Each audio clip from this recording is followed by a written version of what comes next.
MWC 2015 may have come to an end, but we still have one last look at the Samsung Galaxy S6 to bring you. The Samsung flagships go head-to-head in this, the Samsung Galaxy S6 versus the Galaxy Note 4. Perhaps for the first time ever in a Samsung versus, we're looking at metal frames in both devices. These are design choices that you may have already seen in the Galaxy Alpha, but now they are becoming the standard for Samsung smartphones. We'll start with the Note 4, which still is a Samsung phone through and through, with its faux leather plastic back that is also removable, so you can get to the replaceable battery and the microSD card slot.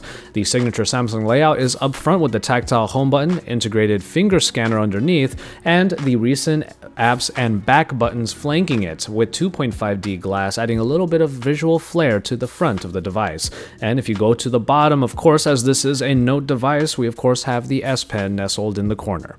The Galaxy S6 may retain these signature Samsung design elements, but Samsung has certainly moved on in terms of its build material, now favoring that metal frame and glass back combination for a premium look and feel in the hand. What you will notice about the metal frame on the Galaxy S6 is that it still retains that somewhat tapered, raised look on the top and bottom corners that were originally introduced in the Galaxy Note 4, which is really nice. The curved sides and the edges allow for a more rounded look overall despite this, compared to the more rigid lines of the Note 4, but the S6 is still as thin and sleek as ever found in their line. This design choice is not without its compromises though. In the S6, the battery is not replaceable and there's no option for microSD card expansion because the backing is of glass rather than a plastic, and it is not removable. And this is something that I think many fans are going to miss about the S6. The camera module also tends to stick out quite a bit as well, which could be a problem when laying the phone flat on a surface or sliding it around like some tend to do.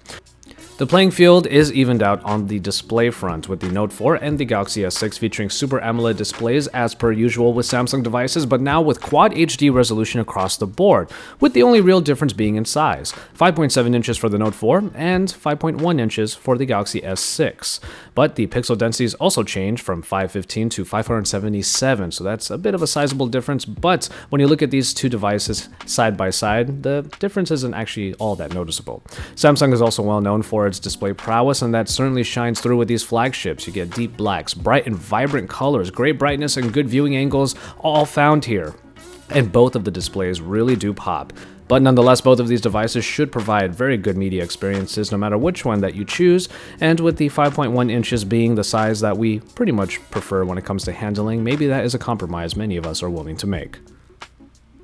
In performance, we see Samsung setting a bit of a precedent going from the Note 4 to the Galaxy S6, as the Note 4 packs a quad-core Qualcomm Snapdragon 805, clocked at 2.7 GHz, backed by the Adreno 420 and 3 GB of RAM. The other version of the Note 4 boasts an equally powerful octa-core Exynos processor, and the performance on either is pretty much what you would expect. Pretty great. But with the Galaxy S6, Samsung seems to have given Qualcomm a pass this time around, as globally the S6 will be packing an Exynos 7420 along with 3 GB of RAM. Now the S6 just oozes power, and I cannot emphasize this enough that in the little time that I did have with the Galaxy S6, I thought that its version of TouchWiz was probably the best and most fluid one that was available yet. The transitions look very nice, and it was actually kind of scaled back in terms of just the feature set that is really in your face from the get-go. And I did enjoy my experience with it already, and we'll see what it's like in our review units. Things remain largely identical in terms of additional hardware though, with both featuring fingerprint scanners and heart rate monitors. But the S6 doesn't come with expandable storage, and of course the big plus point for the Note 4 is the ability to use the S Pen stylus. But if you are using the Note 4, as many have, without the S Pen, that's perfectly fine as well, as it performs just as well without the stylus experience. On the battery front, the Note 4 packs the larger 3220 mAh battery compared to the 2600 mAh unit of the S6. Of course, the battery is also replaceable with the Note, and so we'll definitely have to see how the S6 performs in the real world to see if its non-removable nature makes any sort of impact. The Exynos 7420 is said to be a lot more frugal with its power consumption, so the step down in terms of battery size maybe will not matter. We're going to take a look at the cameras now, and though we don't have any samples to show you the differences in quality between these two phones, we imagine they're going to be, well, pretty similar, because both devices feature identical 16-megapixel rear cameras, and as such, the experience should be largely the same across the board. But in the Galaxy S6, we have some improvements to the optics on both ends. We have a 5-megapixel camera on the front, and both of these cameras on the front and back, that is, have 1.9 apertures, f1.9 apertures, along with auto live HDR found on on both. So you should be able to get some pretty good photos already in low light, given the conditions are at least somewhat ideal, and the auto HDR will allow you to get an even more vivid shot because you will be able to see what kind of shot you're going to get with the HDR on.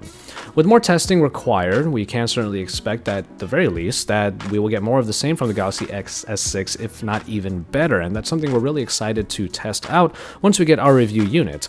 And finally, in software, we do find it pretty easy to dismiss the next Samsung iterations, as has been the case over the last couple of years, because TouchWiz is TouchWiz is TouchWiz. That's always been the case, but it seems that that story has changed this time around. But TouchWiz is always usually packed to the hilt with features, with even more so being found in the Note 4 because of the S Pen, and all those additional features do tend to be a little bit overwhelming for plenty of users. That being said, a lot of the Note 4 features, despite not necessarily being used, do have a function in one way or another, and a number of the features like multi-window and certain clipping features of the S Pen do tend to help out from time to time. So for some users out there, especially those who use the S Pen, they may have a great productive experience with the Note 4.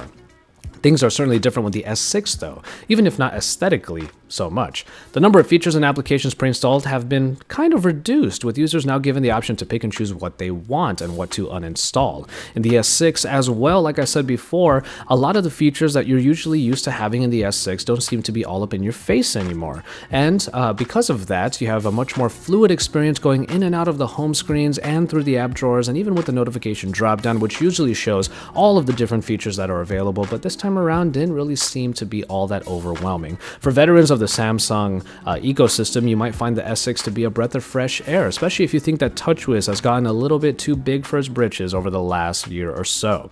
That being said though, the Note 4 brings a lot of great features to the table, and you can always turn off the ones that you're not going to use. But that being said, the S6 kind of might be the experience we've been waiting for from Samsung, and we can't wait to get our hands on it to take a look at this version of TouchWiz for our full review. And so there you have it for this quick look at the Samsung Galaxy S6 versus the Samsung Galaxy Note 4. These are the two giants currently in the Samsung ecosystem, and they are certainly worthy of the term flagship. What matters here though is what features you really need in order to get the most out of your daily smartphone usage. It seems to us that the Galaxy S6 is trying to retake the flagship name, but Samsung had to compromise in creating a very sleek and very thin and very beautiful device in removing some of the features that really made Samsung one of the top device manufacturers of the Android world. But if you really need things like the replaceable battery and the micro SD card slot, you can always find that in the Note line, and from our assessment, we think that the Note line is going to have all of these features going forward. So if you need the full feature-packed device, then maybe the Note line is what you're going to stick with. But the S6 looks like it's going to change the game a little bit, and we're excited to see where that goes. So keep it tuned to Android Authority for our future review of the Samsung Galaxy S6, and for a more in-depth versus between these two devices that I will do once I get that review unit. But until then, you can keep it tuned here and watch the rest of our coverage from MWC 2015 in Barcelona, Spain. I hope you enjoyed all of our coverage, and from there, you can keep it tuned here, drop us some likes on our videos, and subscribe to our channel if you haven't already. And then remember to head on over to AndroidAuthority.com, because we are your source for all things Android.